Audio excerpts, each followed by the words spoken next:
Pemirsa, terkait ekshumasi Sutrimo, kami akan mengajak Anda untuk membahasnya lebih lanjut bersama dengan kriminolog, sudah juga Dewan Pakar Apsifor, sudah ada Profesor Adrianus Meilala yang sudah bergabung bersama dengan kami melalui sambungan virtual. Prof. Adrianus, selamat sore, ada Anissa di studio. Selamat sore, Pak Anissa. Baik, terima kasih sudah bergabung di Berita Satu Sore, Prof. Adrianus. Mungkin yang pertama yang ingin saya tanyakan adalah ketika sebelumnya dinyatakan bahwa dari kematian Sutrimo berdasarkan hasil otopsi juga normal-normal saja begitu, kenapa pada akhirnya pihak kepolisian ini merasa perlu untuk membongkar makam Sutrimo dan juga melakukan ekshumasi? Sebetulnya kalau dari kacamata kriminolog, apa yang masih menjadi tanda tanya, Prof. Adrianus? Saya kira karena polisi sudah capek aja menghadapi tekanan massa ya, melalui adanya pelaporan, adanya mungkin juga netizen gitu ya. Sebab kalau dilihat dari ada makna kan mengapa lalu sampai pada waktu 20 hari. Apa maknanya? Ya tadi tidak ada satupun yang kelihatannya meyakinkan kepolisian untuk kemudian membawa pada keputusan melakukan ekshumasi. Artinya ekshumasi sebagai satu tindakan hukum tentu kan perlu ada dasar kuat ya. Nah selama ini kelihatannya tidak ada dasar kuat itu. Yang ada di luar kan adalah katanya ya. Nggak jelas katanya, maka lalu dikatakan janggal gitu. Sementara kalau kita bicara mengenai ilmu forensik, ilmu penyidikan kan berangkat dari TKP. Nah dari TKP sendiri tidak ada hal yang mencurigakan. Nah nampaknya ketika sudah ada 2 laporan polisi masuk, dan itu lalu dianggap cukup untuk kemudian mengangkatnya menjadi dari lidik menjadi sidik. Jadi bukan karena ada temuan fakta yang keras ya, misalnya adanya indikasi racun ditemukan di kamar gitu ya, maka lalu kemudian tanpa harus ada laporan polisi pun sebetulnya segera lalu bisa diadakan ekshumasi kan gitu. Namun karena tidak ada hal-hal yang keras itu, kelihatannya polisi masih harus tergantung pada laporan polisi sebagai 2 alat bukti yang kemudian lalu bisa mengarah kepada peningkatan lidik menjadi sidik. Demikian, Mbak. Baik, petunjuk baru kuat masih belum ditemukan, artinya tampaknya juga polisi untuk kasus ini cukup clueless juga begitu ya. Tapi kalau kita berbicara dengan ekshumasi ini, meskipun belum ada bukti yang cukup kuat terkait dengan racun yang ditemukan di TKP, karena berdasarkan informasi yang beredar pun TKP sebetulnya sebelum dilakukan penyelidikan pun ini TKP sudah rusak begitu ya. Nah, seberapa jauh sebetulnya otopsi terhadap jenazah ini, Prof. Adrianus, sudah dimakamkan beberapa lama begitu ya, masih bisa mendatangkan fakta yang jelas begitu terkait dengan penyebab dibalik kematian seseorang ini? Apakah masih ada celahkah bagi pelaku yang kita tidak ketahui sebetulnya begitu ya? Masih ada celahkah kalau dari kacamata kriminolog pelaku menghilangkan jejak juga untuk kemudian ketika dilakukan ekshumasi agar tetap bersih-bersih saja, Prof. Adrianus? Ya yang jelas bahwa selama 20 hari tentu telah terdapat pembusukan ya. Jaringan lunak juga sudah mulai hancur. Demikian juga ketika terjadi pembusukan, maka apakah lalu jejak racun masih bisa teraba? Ya kan? Jadi dengan kata lain pasti ada penurunan tingkat akurasi. Nah kalau itu yang kemudian terjadi, jangan pula kedokteran, teman-teman forensik yang disalahkan. Segera kita harus menuding kembali pihak kepolisian yang memutuskan kan. Karena dalam ini kan manajer kasusnya adalah kepolisian kan.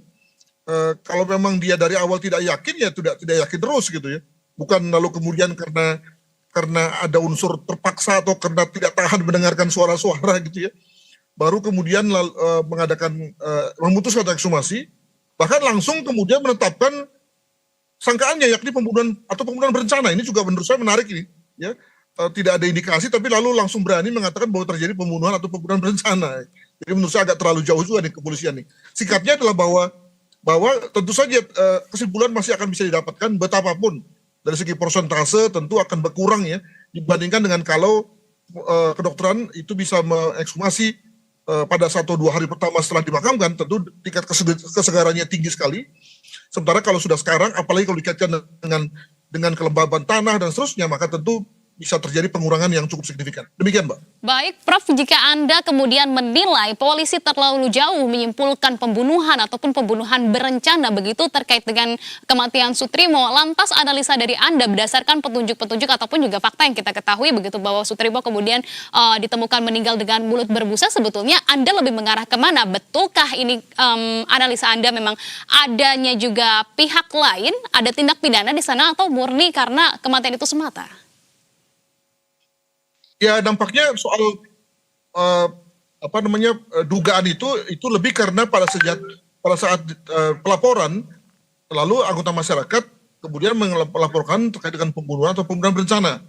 Nah itu yang kemudian dinyatakan dalam LP awal, dan itu yang lalu menjadi dasar. Menurut saya ya oke lah secara formal begitu ya, tapi secara material ya tentu kan polisi yang pemeriksa di lapangan saat mendapatkan keputusan ya dari dokter pemeriksa, itu ya tentu memiliki independensi, memiliki kebebasan.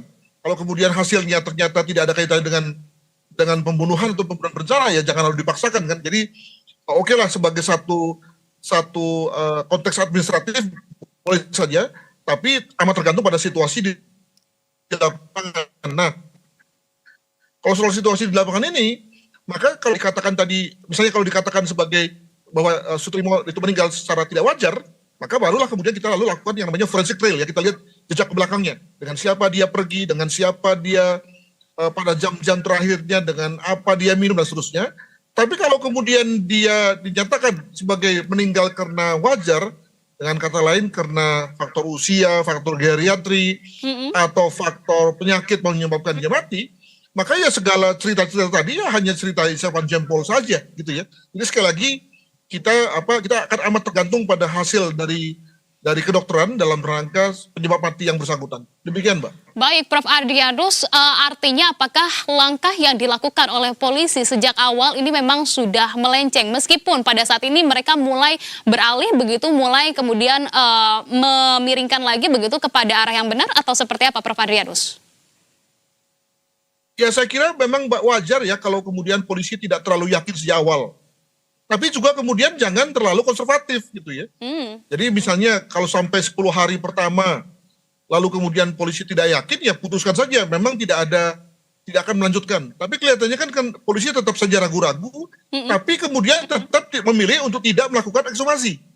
Andaikan saja kemudian pada saat 10 hari itu, kalau kita ambil sebagai dari segi milestone ya, pada 10 hari itu lalu kemudian diputuskan untuk melakukan ekshumasi, saya kira kondisi jenazah masih akan jauh lebih segar dibanding sekarang kan gitu. Jadi di sini kita bicara juga soal profesionalisme ya dari kepolisian, antara satu pihak berhati-hati dalam rangka mempergunakan kewenangannya, tapi juga di pihak lain harus juga melihat aspek yang lain, bahwa dengan dia berhati-hati itu ada hal yang dikorbankan, yakni akurasi dari segi pemeriksaan. Demikian. Oke, baik. Prof, kembali terakhir begitu ya, tadi Anda sampaikan bahwa tentunya dalam proses ekshumasi kali ini sebetulnya masih kurang tepat kenapa tidak dilakukan sejak awal begitu. Nah, tapi mengingat ini sudah terjadi begitu, nasi sudah menjadi bubur dan ekshumasi tetap dilakukan, ada proses pembusukan di sana. Pertanyaannya, kalau Puslapor memang tidak juga menemukan adanya indikasi racun di dalam tubuh korban dan juga tidak menemukan begitu adanya racun di TKP, apakah kemudian ini juga tentunya menyingkirkan bahwa Sutrimo mengalami keracunan, artinya tetap terbantahkan bahwa ada tindak pidana dalam kematian Sutrimo. Hanya itu saja, Kak Prof, yang menjadi acuannya? Ya tentu orang forensik tidak sampai ke situ, dia hanya bicara mengenai wajar tidak wajar. Kalau wajar artinya dia meninggal karena penyakit atau karena usia, geriatri namanya. Tapi kalau tidak wajar berarti ada intervensi dari luar. Apakah intervensi itu berupa benda tumpul yang kekerasan, atau adanya cairan yang mematikan yakni racun, terserah nanti hasil pemeriksaan. Nah barulah kalau terjadi konteks tidak wajar itu, barulah kemudian kita runut ke belakang. Nah di sini juga lalu menentukan nih, apakah hasil pemeriksaan polisi yang katanya sudah memeriksa 25 orang itu ada maknanya enggak tuh, yang membantu pada konteks forensik trail ya, jejak forensik itu atau tidak sebetulnya kan.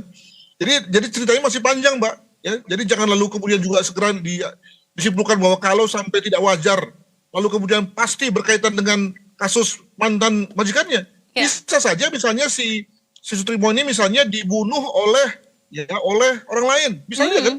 Jadi menurut saya tetap terbuka kemungkinan lah untuk kemudian hasilnya tidak secantik ya, atau semenarik sekarang gitu. Dengan kata lain, kita sebagai masyarakat juga tidak lalu cocokologi ya, mengait-kaitkan semua hal ya, diduga-duga, siapa sangka, main politik ya, itu menurut saya nggak betul juga kalau memang datanya tidak seperti itu. Demikian. Oke, itu yang paling penting begitu ya. Tentu masih banyak sekali teka-teki dari kematian Sutrimo. Kita masih akan mengawal jalannya kasus ini. Prof. Adrianus, terima kasih sudah berbagi pandangan di Berita Satu Sore. Salam sehat selalu, selamat kembali menunjukkan aktivitas Anda.